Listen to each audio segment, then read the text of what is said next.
Our next panel member or speaker is Scott Siegel.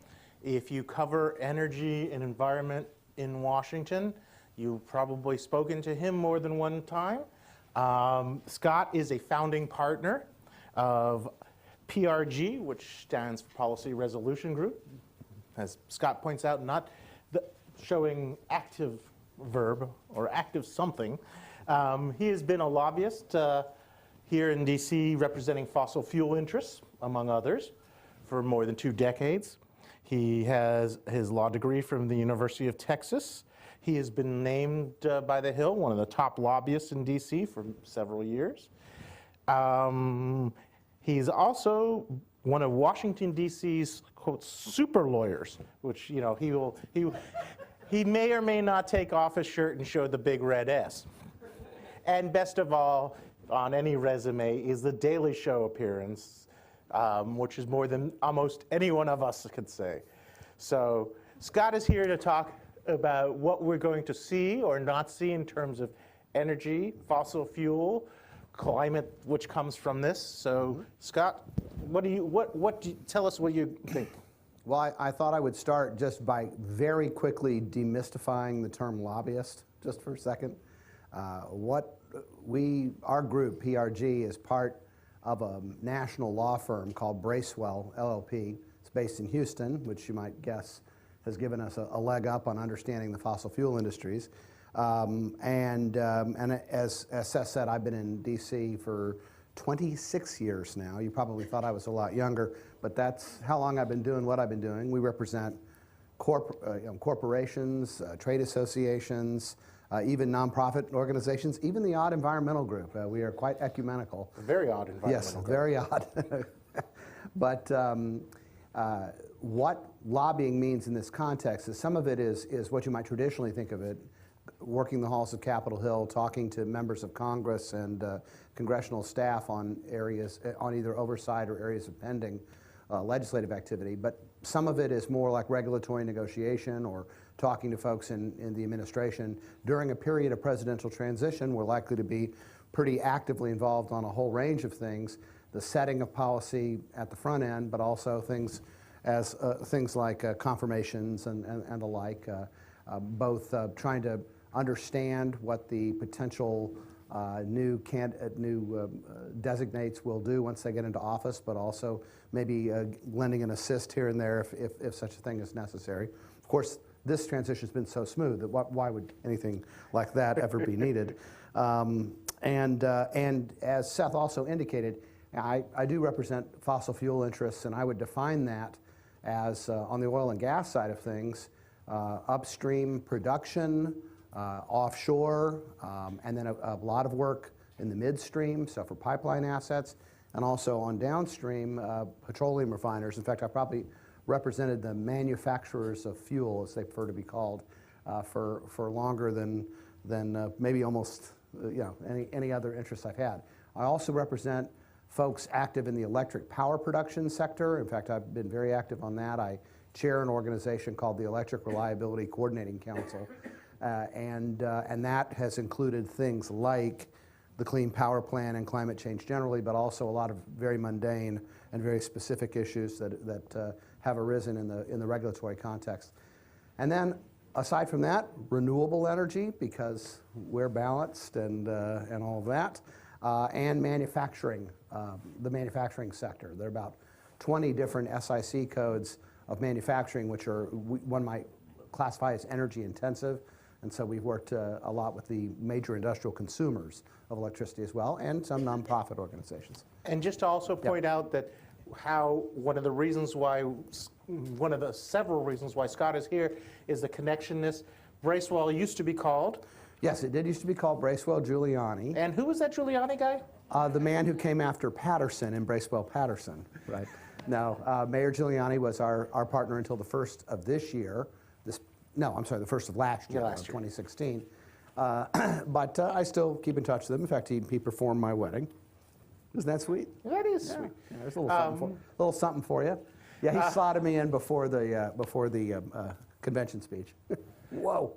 And another thing that we do that's a little bit different is we are not afraid of the press. In fact, we like you guys, even despite your table manners. I'm kidding. Anyway, we like you guys. We talk to you all the time. And in fact, I'd have to give a shout out to my dear friend and colleague, Frank Massano, who's usually lurking in any crowded room. I was going to say, I don't see him here. I don't see him. He's outside. He's outside schmoozing, so there you have it. Which is what he does. That's what he does. So let's first start with the transition issues. Sure. Have you and your team done any of the prep work for any of the nominees going before the Hill?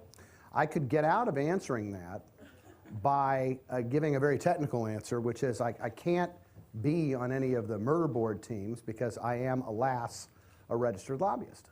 And that's one of the rules that they have kept. That they For have, the murder board? They have not Oh, had. can you, first, for people here who don't know what a murder board is, will you tell us what a murder board is? It's a board upon which people are murdered. No, it's a, the murder board is the actual preparation for a candidate who will be going before a congressional committee, firing questions back and forth, that sort of a thing.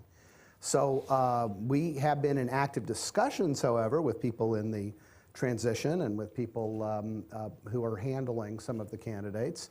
And what we've tried to do, and it's no great mystery what we're trying to do on that, is a lot of these issues that they'll be asked questions about are very controversial, and there are right ways and wrong ways to answer things, and we like to think we have the benefit of at least some experience on a lot of these issues. So getting that type of communications out is important to us, and so we do it. So you can't be on the murder board, but were you in the room in some of these things? Nope.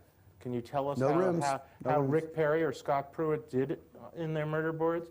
And what did they have to be told not to say? They did well. They both did well. I think, objectively speaking, whether you think Scott Pruitt was the right man for the job, or whether you think there are others that would have been done a better job, I think his 6-hour, 206 question confirmation hearing, he did pretty well. Some have described it as lawyerly.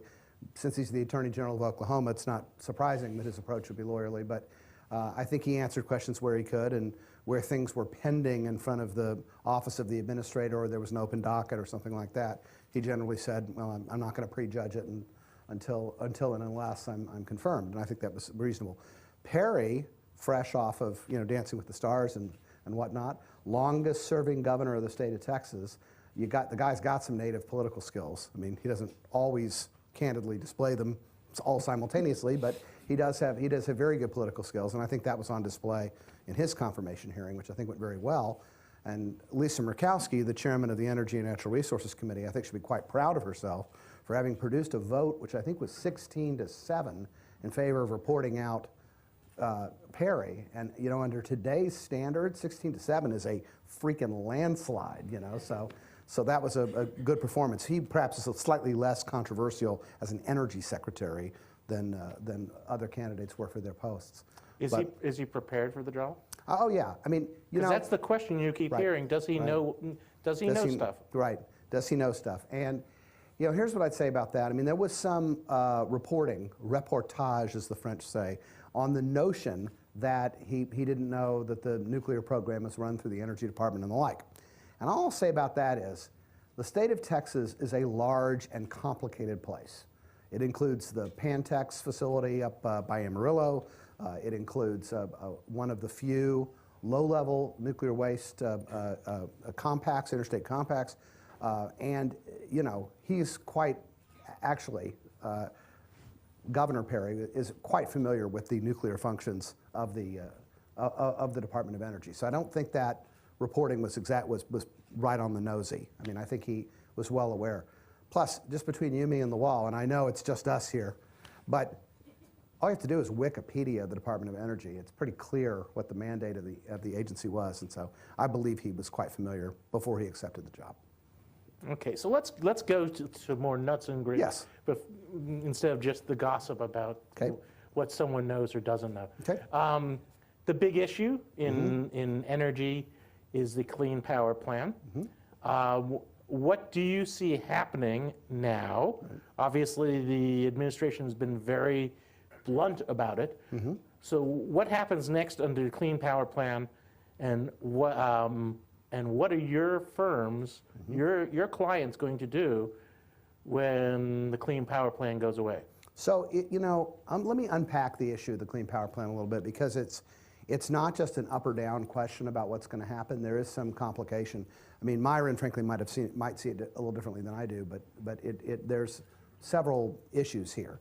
First of all, by the time the change in administration had occurred, the Clean Power Plan was not in very good shape, all right? Like, for example, the Supreme Court of the United States has never issued the stay of a rule of a general applicability, never in the history of the institution, all right, until the Clean Power Plan. Now, that should be slightly indicative of the fact that the 200 some odd words of within Section 111 upon which this rule was based and then morphed into 1,000 pages of regulation maybe was a little bit of a stretch, all right? So it was already on weak grounds. Even if Hillary Clinton had been elected president, it's not 100% clear that an unchanged version of the Clean Power Plan would have proceeded. And those 200 words, just to explain, are the human health, we're talking about? No. These are actually a catch-all provision called 111B. Okay. I'm sorry, 111D. D as in dog.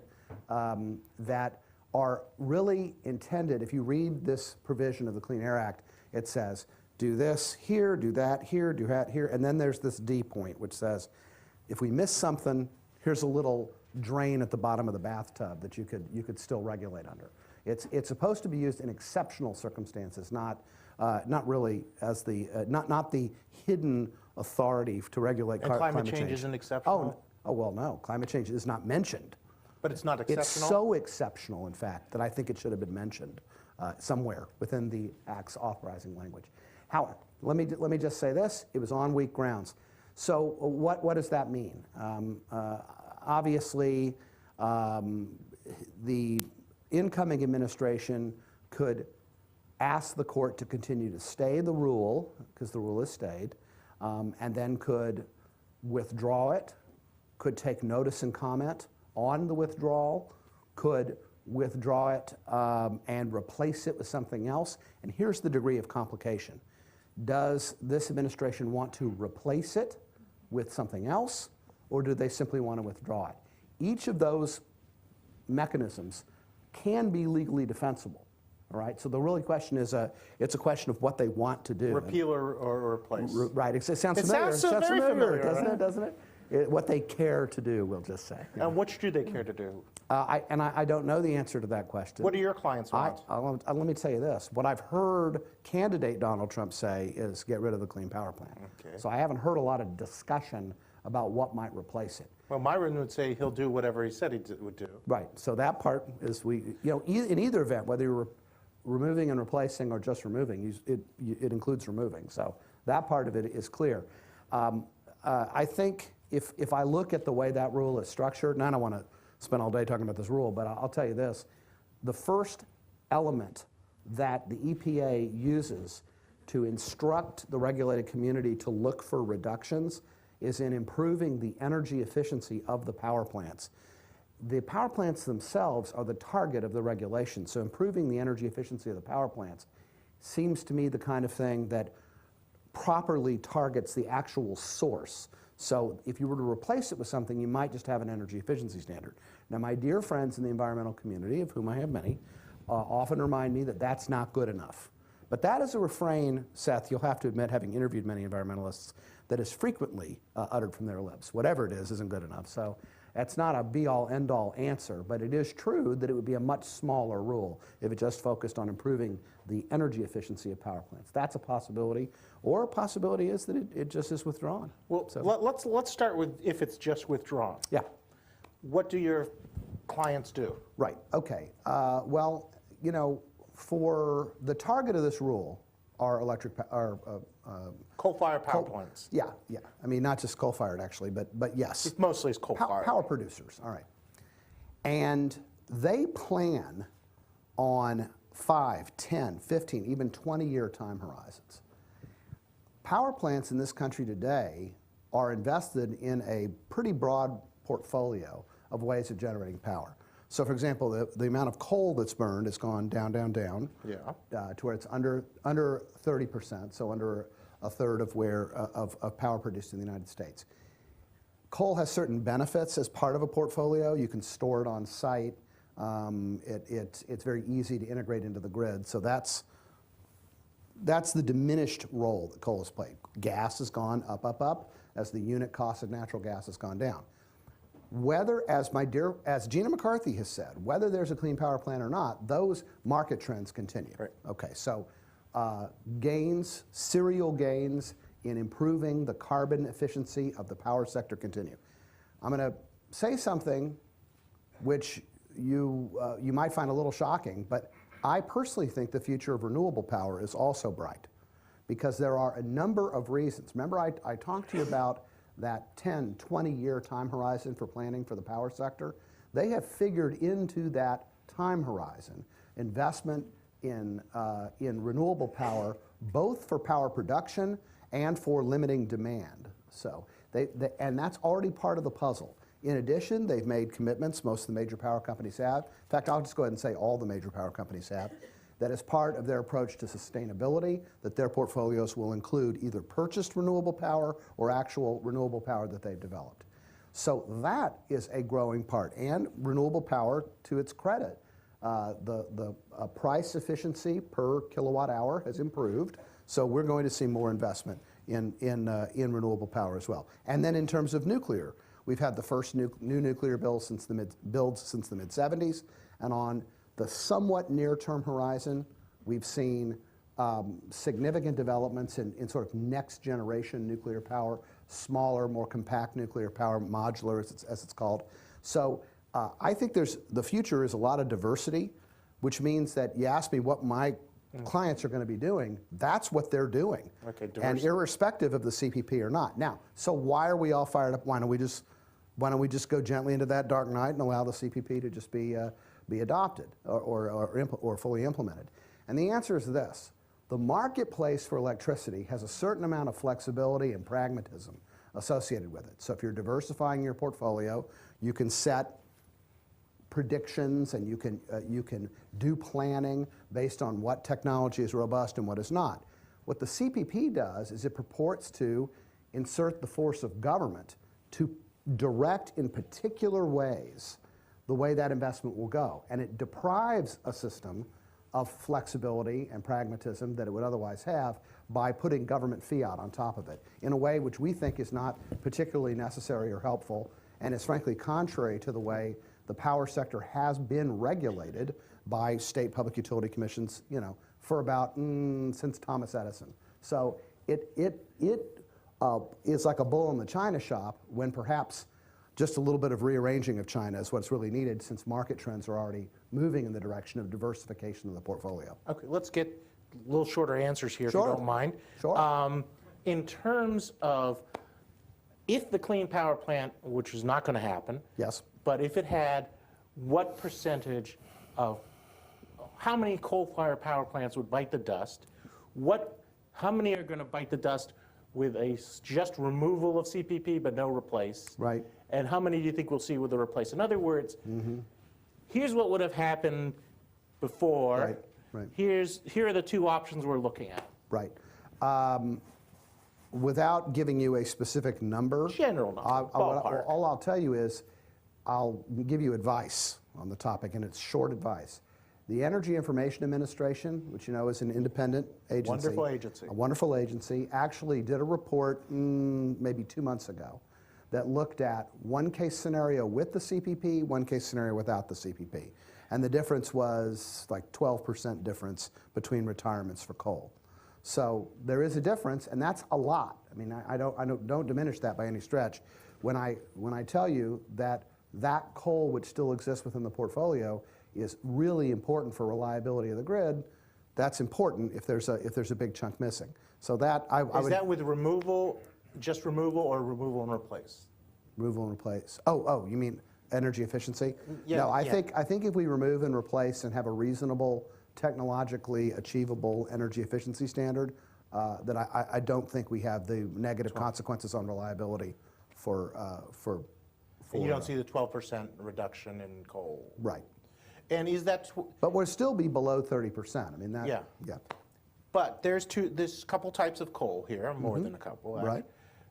The coal that Are would you going to ask me a question about metallurgical coal? Because that would really be weird for you to answer that. the type of coal that would be most phased out under Clean Power Plan is the dirtiest coal, right?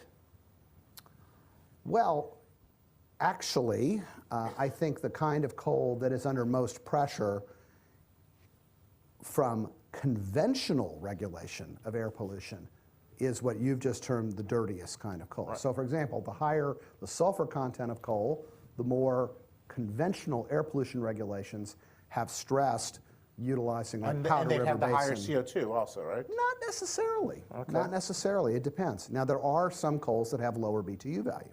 And so for them, you might have as much CO2, but not as much energy. Okay. So, for example, I mean, I have dear friends that utilize lignite coal, and there are clean ways to utilize lignite coal, but it is more difficult to do so. Clean ways of, Yeah, you got to burn it hotter. That's all. but it still gives off CO2 and It does. Yes. NOx. Yes. And Coal. I'll let you in on a little secret. Coal and carbon, synonyms. So you really can't burn coal without letting off some CO2. So there Unless is no you such do- thing as clean coal, right? Unless you do carbon capture and sequestration. And so, for example, at the Southern companies. What a good way to segue into Mississippi. CCS. Yes, Let's talk carbon capture. Yeah, I'd love to. Is it going to happen? Sure. When? Sure. Well, actually, there is the cutting edge for utility size or utility framed CCS is probably the Kemper facility in Mississippi, beautiful Kemper County, Mississippi, which gasifies the coal at the front end and then uses carbon capture and sequestration at the back end. But it isn't actually sequestration, it's use. It takes the carbon now under intense pressure, puts it into a system, which then is used for enhanced oil recovery. Is that economically viable? Yes. I mean, Without subsidies? well, I mean, I mean, renewable power is, I'm sure people in the room are familiar, does receive certain subsidies. I mean, that's not ipso facto. We're talking the cutting edge here. Right, but we've seen a lot You of... want the cutting edge, don't you?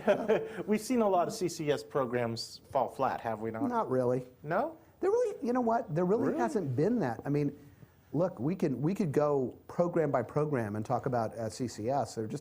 There hasn't been as much commitment to it. But at this Kemper facility, when it goes operational, which ought to be in a month or so. When was supposed to go operational? About how long ago? Who can say?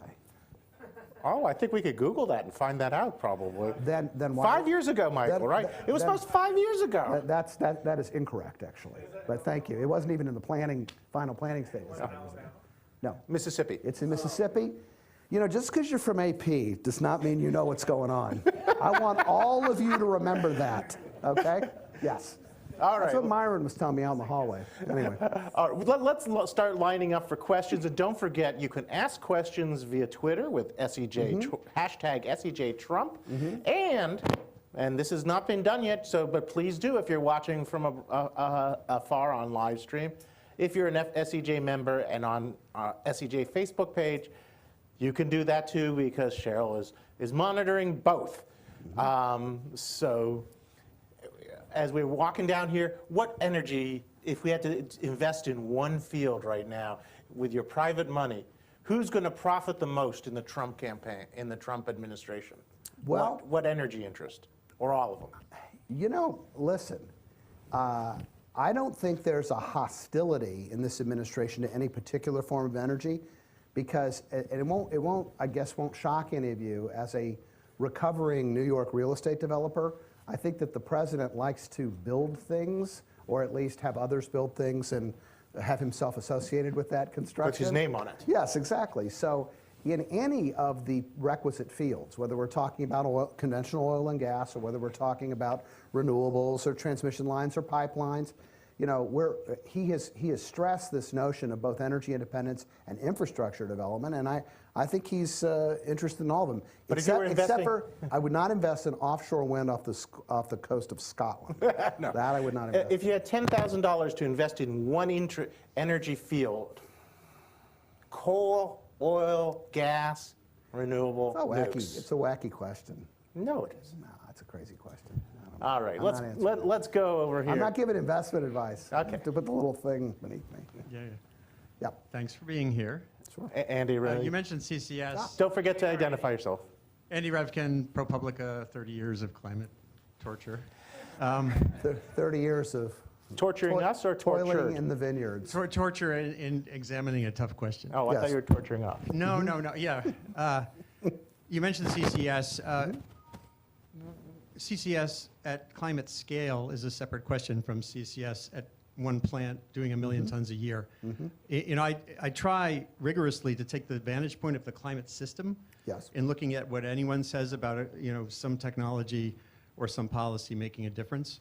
And I keep seeing, like, Trump can undo Obama's climate policies a lot more easily than he could modulate our impact on the climate system. And you can go back through presidencies and see the same trend. In 1988, George Herman Walker Bush campaigned on the White House effect, on the greenhouse effect. And I still see no evidence really that there is a White House effect on the greenhouse effect, except on paper. Can we get a question, Andy? The question is, do you agree with that? Is policy overrated? Yeah. It's, let me put it this way. Every young doctor takes the Hippocratic Oath. And what is the Hippocratic Oath? Physician, do no harm, right? Policy can do harm to the energy system in very profound ways. And so, for example, when we look at a reduction in the carbon intensity of power production in the United States today, it's predicated on certain assumptions about the availability and cost structure and ability to move around natural gas, right? There are all kinds of policies that can put their foot on the garden hose and undermine the ability to cost effectively get natural gas and to move it around. I mean, right now, let's see, what is today, Saturday? Yesterday, the FERC, Federal Energy Regulatory Commission, lost a quorum, which means, I mean, this may not shock and dismay anybody in the audience, but I will tell you, ladies and gentlemen, you can't certify a natural gas pipeline if the FERC doesn't have a quorum. That's a non-delegatable function of the commission. I mean, so that's a policy issue.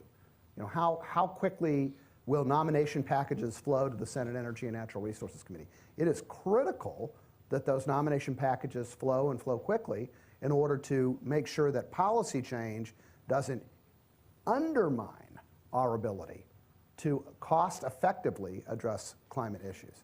So with respect to CCS, I just wanted to say one more thing because Andy did mention it at the beginning. CCS is not a comprehensive solution. It is a solution which is best served in particular areas. You have to have the ability to utilize the flow of captured carbon or the cost effectiveness of carbon capture and sequestration and reuse is not going to be what it needs to be to have it widely adopted. So it's not a situation where every power plant in the country could take a magic pill and all of a sudden be capturing carbon and sequestering it. That's not going to happen. Your power plant needs to be near a place where carbon, anthropogenic carbon, can be used. Or stored. Well, but stored does not create an additional profit stream which makes it cost effective. Yeah, are we So going that's to see what I'm the Trump administration put more money into CCS? I don't know. I mean, Do your clients want that? Yeah. Or would they just prefer to let it spew? No. I think my clients, as I say, are heavily invested in renewables, maintaining their baseload power production, and for those that are investing or monitoring, as some do, but actually investing in CCS, they're invested in that. So I think they want to see a combination of government policies which will make it easy to maintain a diverse portfolio. Okay, let's go over to this side to Jim. Yeah, hi Scott. Jim Brugger is with the Courier Journal hey, Jim. and the USA Today Network. Yes. So how do you see President Trump fulfilling his campaign promise to restore thousands of coal mining jobs, especially in Appalachia? And what happens if and when he can't actually do that? What kind of backlash would you expect, if any? You know, I saw some interviews, and I don't know if it was reporting in the papers you write in or whether elsewhere, but it was somebody who covers, maybe Ken Ward, I mean, somebody who covers coal country closely. Ooh, that was a nice alliteration. Who said that even when folks in coal communities were interviewed and asked the question, do you think a President Donald Trump can actually restore the status quo ante, like before the shale gas revolution? Do you think he can do that? They said no. But what I think they were looking for, and again, this is not climate science, this is political science. I think what they were looking for is somebody who would care and legitimately care and take their point of view seriously. Now, I'll leave it up to anyone in this room to figure out whether President Donald Trump is actually doing that, but that's what they were looking for. I don't think they're looking for a complete turnabout.